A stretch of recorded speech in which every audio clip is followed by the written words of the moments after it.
appreciation, or as time passes by, things depreciate. And then eventually they become obsolete. Nobody really remembers them. And it's something which is a common phenomenon. Things that you grew up using, those are obsolete. The type of phones that you grew up using are obsolete. But these are materialistic things. Similarly, many people that lived in that time, when you were younger, they're no longer around. They didn't do anything worth mentioning. They're gone. They're obsolete. They're no longer mentioned. And the depreciation of certain things that do remember or do remain, that also kind of starts to come down. So if there is something that remains for that long, it starts to become what? Depreciated. Meaning people don't really pay much attention to it. Yeah, it was a hot topic at that time. As many phenomena that have happened in the recent past, you look at it, something that was really in the news, it was a hot topic, and then as the time passes by, what does it do? The value depreciates.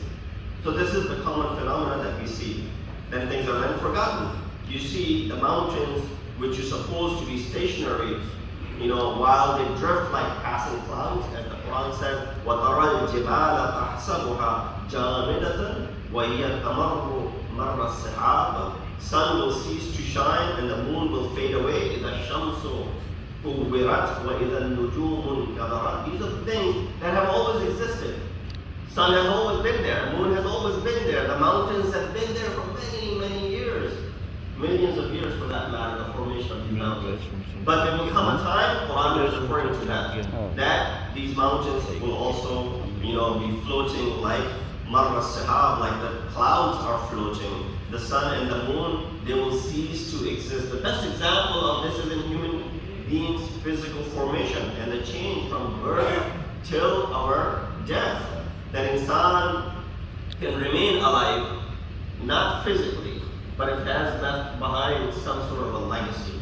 Now, a positive legacy can also keep you alive. A negative legacy can also keep your name alive. You want to know which legacy that you want to leave behind. Shaheed is the biggest mujahid, and shahadat is the highest level of jihad. Sacrificing oneself and leaving behind your family to connect with Allah subhanahu wa ta'ala could not have been put in better words than what Imam Hussein said, تَرَكْتُ الْخَلْقَ طُرًّا فِي هَوَاهَا وَأَيْتَمْتُ الْعَيَانَ لِكَيْ أَرَاهَا. That I left the khalq and the creation, all I left them behind, طُرًّا فِي هَوَاهَا, for your desire, O Allah. أَيْتَمْتُ الْعَيَانَ, I made my children yatim so that I may witness you, and the power and the beauty in you. Preferring the wish of God over their own. Jihad means to give your soul, give up your name, give up your friends, give up your wealth, your maqam, your rank, turn away from luxuries. That's what jihad means. Jihad is suppressing your anger, not hating except for the sake of Allah subhanahu wa ta'ala. Jihad means to act against our desires. So Mujahid begins with his own reform. Yes. You don't ever point at a mujahid and say, well, that person never did anything to himself. How is he going preaching others? The biggest sacrifice that he made with his life. So he starts, or she starts with her own reform and then invites others to come on the path. Mujahid chooses the path that leads to his objective and he steers away from the path which his whims and desires want. He goes to work in that direction which is their objective and their aim. Even if there might be what? Even if there might be thorns on the way, even if the path may not be that easy for them to undertake, they keep the objective. How many times does it happen that you had an objective in your mind, but because of the toughness and the difficulties of the path and the obstacles that you encountered, your conviction was not as strong, and then you turn back?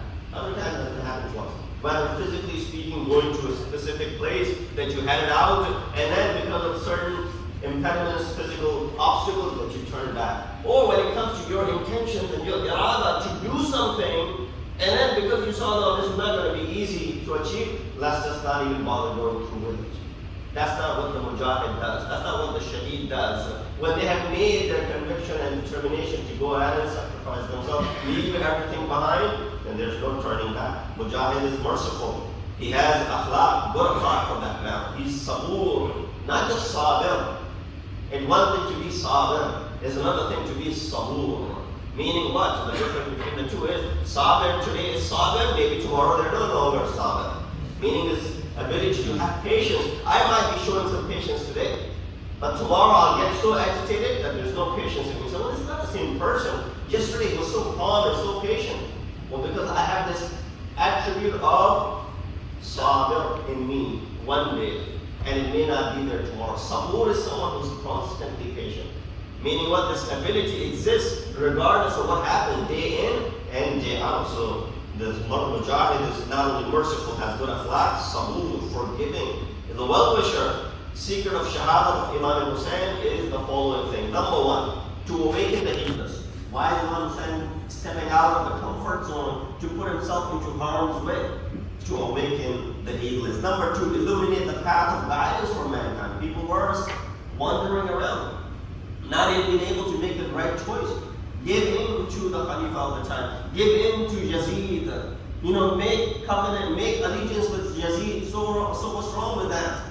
That's where the society was headed, where Hussein said, no. Mithli la yubayi mithla. Someone like me does not do bay'ah to someone like Yazid. Encourage people to defend Islam. You're right. The same man, if you don't defend, tomorrow what he'll do, he'll strike in Medina. He'll desecrate the mosque of Rasulullah. If you don't stop him, the history tells us he destroyed the Kaaba as well. He attacked the Kaaba in the year 62 and 63 after Hijrah. Subsequent years go to the history what he did after the massacre of Karbala. To alleviate zulm and fasad, Imam is not standing up because he wants to protect his own family and some sort of vendetta that he has, his personal agenda. No, he's there to go ahead and lift the zulm and tyranny for everyone, including, of course, his own family member, and fasad. And to revive the religion. What happens sometimes is the religion is there, but the teachings have become so musk means what? They're so manipulated, they're so mixed with the right and wrong that you can't really see the right picture. Sometimes the things that you might think are right, they're actually have been, tampered with. And that becomes the norm of the society. And then you start accepting it. That's what Imam Hussein has set out to do. What? Revive the religion. And lastly, to irrigate the tree of virtues and righteousness with his own blood. That's the rarity you find. A lot of us stand up to do good, but we only go to an extent. And then we say, well, when it comes to this, I'm going to step back. I'm not willing to go through by irrigating with my own blood. Imam Hussein is a prime example. 1400 years have passed, and yet every year he's remembered the same way, if not more, if not better. What is the reason behind this everlasting effect? There's not a person in the world who has minimum access to what's happening in their surrounding, not know who Hussein was. Who is Hussein? There's not a person. Rarely do you find, because now the media covers all of this. Who is Hussein?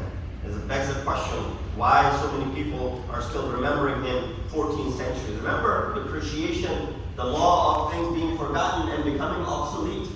Things and the people that you knew in your time 50 years ago, 60 years ago, they're no longer relevant and you don't remember them anymore. But then there are certain people who left such an imprint in the society that they are everlasting forever. You can also become everlasting if you associate your goals and align it with the goals of Allah subhanahu wa ta'ala. That's what I'm saying, man. He did not have personal goals or agenda. He aligned his goals and objectives with the objectives of what this deen demands, what Allah subhanahu wa ta'ala was asking for. So what is the reason behind the everlasting effect? Allah gave the example of baqa, of haq. That haq always prevails. لَقَدْ جَاءَ الْحَقِّ وَزَهَقَ الْبَاطِلُ إِنَّ الْبَاطِلَ كَانَ زَهُوقًا.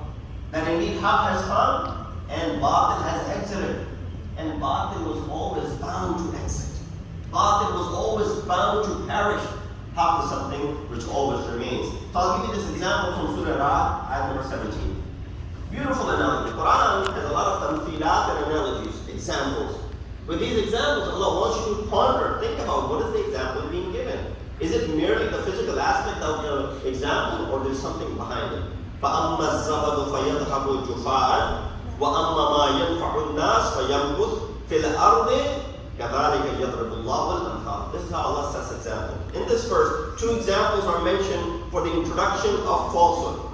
One is the foam that appears on water, And second is the foam that covers the metal when they are melted. Now, I haven't really not seen metals being melted, but I guess there's some sort of foam that forms on top of it.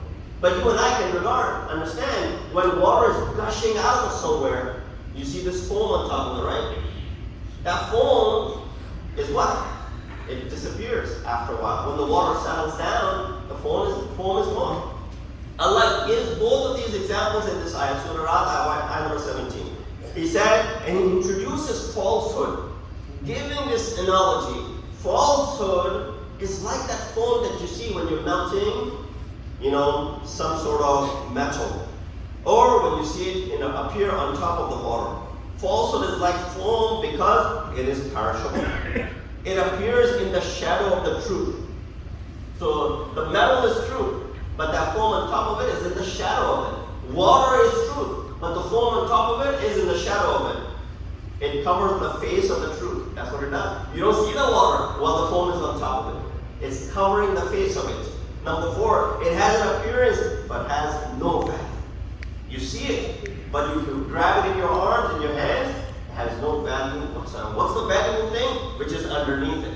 That metal is valuable. That water is valuable. But that tin which is on top of it has zero value whatsoever. It does not quench thirst, nor does it grow a plant. This foam is useless. You can't irrigate any plant with it.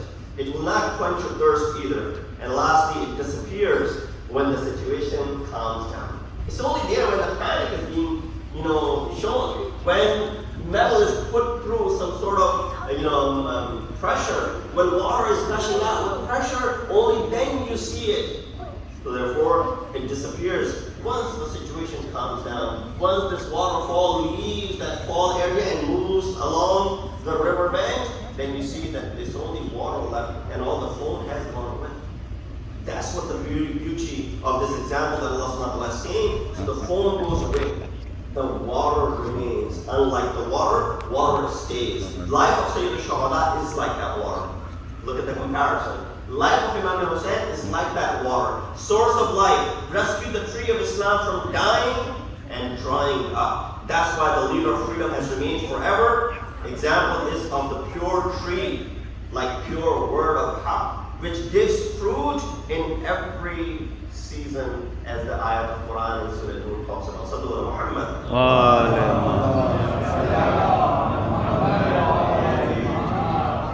So we look at the shahadat and the martyrdom of Imam Hussein. 2 ayat of Quran, chapter 47, ayat number 5 says, وَالَّذِينَ قُتِلُوا فِي سَبِيلِ اللَّهِ فَلَنْ يُضِلَّ أَعْمَالَهُمْ. Whoever is martyred in the way of Allah subhanahu wa ta'ala, Allah will not make your amal go astray. وَيُصْلِحْ بَالَهُمْ وَيُدْخِلُهُمْ الْجَنَّةِ. Allah will guide them and set their affairs right. That's what the shaheed gets in return. It's something which is important, the shaheed is getting in return. Number 2, وَمَنْ يُقَاتِلْ فِي سَبِيلِ اللَّهِ. Surah Nisa said before, فَيَقْتَلْ أَوْ يَغْلِبْ فَسَوْفَ نُؤْتِيهِ أَجْرًا عَظِيمًا. That whoever is doing this qital in the way of Allah subhanahu wa ta'ala, is doing this jihad in the way of Allah subhanahu wa ta'ala, if he kills or if he is maghlub, meaning subdued, either way, فَسَوْفَ نُؤْتِيهِ أَجْرًا. They have this ajr and reward from Allah subhanahu wa ta'ala. Regardless of the fact that you live to kill or you die as a martyr, you have a reward near Allah subhanahu wa ta'ala. And then when you refer to hadith 6 Imam Jafar al-Sadiq, he said, فَوْقَ كُلِّ بِرٍّ بِرٌّ. On top of every righteous deed, there's a righteous deed. فَوْقَ كُلِّ بِرٍّ بِرٌّ. Bir meaning righteousness from Abraham. On top of every bir, there's a bir. On top of every good, for example, truth is good, something is on top of the truth. Iman is good, there's something on top of Iman as well. Islam is good, there's something on top of Islam as well. Smiling is good, there's something on top of his smile. Helping someone is good, but there's something which is above and beyond helping someone. Every good deed that you can imagine, there's something that can top it. It says, فوق كل بر حتى يقتل الرجل في سبيل الله. Except when a person is killed in the way of Allah subhanahu wa ta'ala, فإذا قتل في سبيل الله فليس فوقه بر. And when a person is martyred in the way of Allah subhanahu wa ta'ala, then there isn't any good deed that could top that. Nothing is above and beyond that. So, person asks Rasulullah, ما بال الشهيد لا يفتن في قبره. Why is it that a martyr is tested in his grave? Why isn't a martyr tested in his grave? You know, we talk about the munkar and nakir coming and questioning and testing us in the grave and fishar and qabr and all of those things. Personality. ما بال الشهيد لا يفتن في قبره. Why is it that the shaheed, the riwayat mentioned, is not tested in his grave? قال كفى بالبارقة فوق رأسه فتنة. He said, sword above his head at the time of his shahada was enough of a test and bala for him that Allah subhanahu wa ta'ala skips the test for him when he enters into his grave. That sword that was hanging on top of his head before he was martyred, that was enough of a bala and a fitna and a test for him that he no longer needs any more testing after that. Amir al-Mu'mineen, Imam al-Muttaqeen, Ali ibn Abi Talib,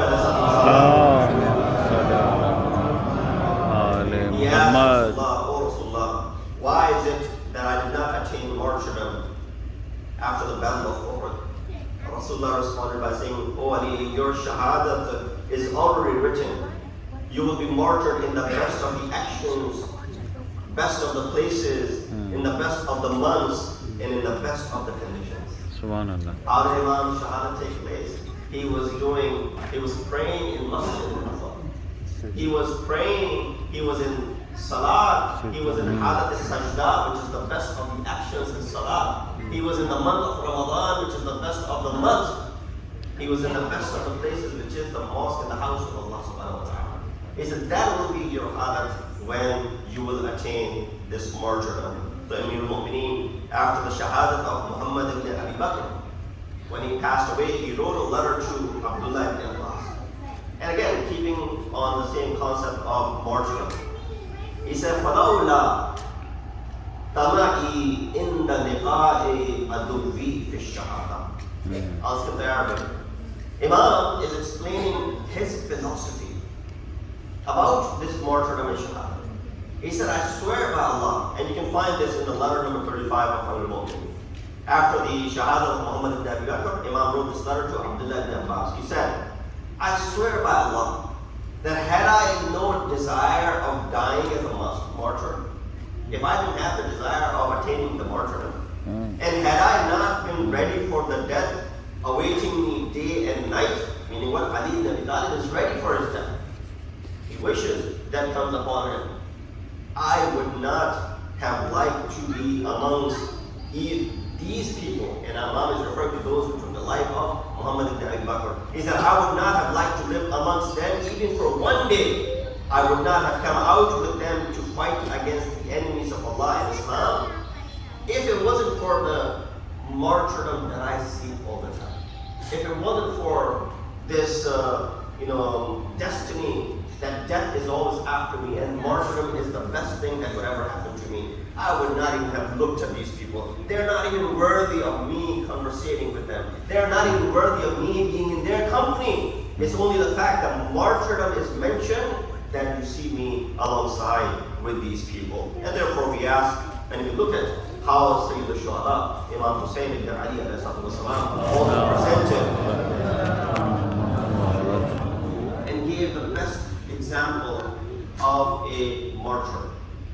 Now there are many martyrs in the world, but the Sayyid al-Shuhada are only a couple. This title was given to Hazrat Hamza, and then this title was given to as a closure that no one ever will get this title of Sayyid al-Shuhada than Imam Hussein al-Salam. So we should be thankful that because of that shahada, today you and I can call ourselves to be Muslim.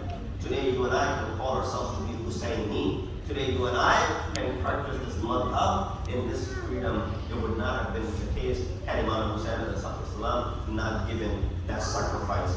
We ask Allah subhanahu wa ta'ala to give us the tawfiq and ability to count us amongst those who are aligned with the objectives of Imam Hussain. We ask Allah subhanahu wa ta'ala to give us a life which is spent serving the cause for which Sayyid al-Shuhada Hussain ibn Ali was standing down. We ask Allah subhanahu wa ta'ala, if not in the battlefield, but still grant us that highest shahada, that martyrdom, as if we were amongst those who fought alongside Sayyid al-Shuhada in the battle of Karbala. In the Asr Hadith,